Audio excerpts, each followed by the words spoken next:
सोलापुरात मराठा समाजाच्या बैठकीत गोंधळ झालाय। प्रवीण गायकवाडांवरील शाईफेक प्रकरणाच्या निषेधार्थ बैठक होती आणि जन्मजय राजे भोसले यांच्या कार्यकर्त्यांकडून एका कार्यकर्त्याला मारहाण करण्यात आली आहे। मारहाणीनंतर दोन्ही गटातील मराठा समाजाचे कार्यकर्ते एकमेकांना भिडलेत। प्रवीण गायकवाड यांच्यावर झालेल्या शाईफेकीच्या निषेधार्थ बोलवण्यात आलेल्या मराठा समाजाच्या बैठकीत ही हाणामारी झाली आहे। जन्मजय राजे भोसले यांच्या कार्यकर्त्यांनी दुसऱ्या कार्यकर्त्याला मारहाण केल्याचं सांगण्यात येत आहे। तर मारहाणीच्या घटनेमुळे बैठकीच्या ठिकाणी एकच गोंधळ पाहायला मिळाला।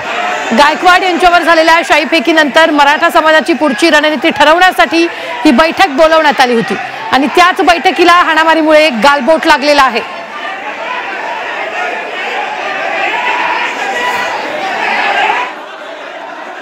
सर्व काही सुरळीत चालू होतं।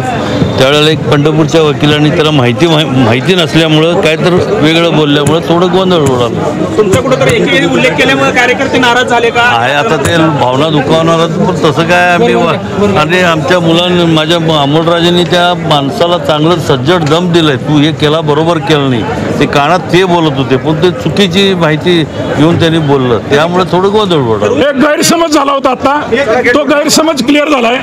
संभाजी ब्रिगेडच्या कार्यकर्त्यांचं म्हणणं होतं की तुमच्या तिथे गुन्हा झालेला आहे, त्यामुळे तुम्ही दखल घ्यायला पाहिजे होती, पण महाराजांनी पूर्ण ताकदीने दखल घेतलेली आहे।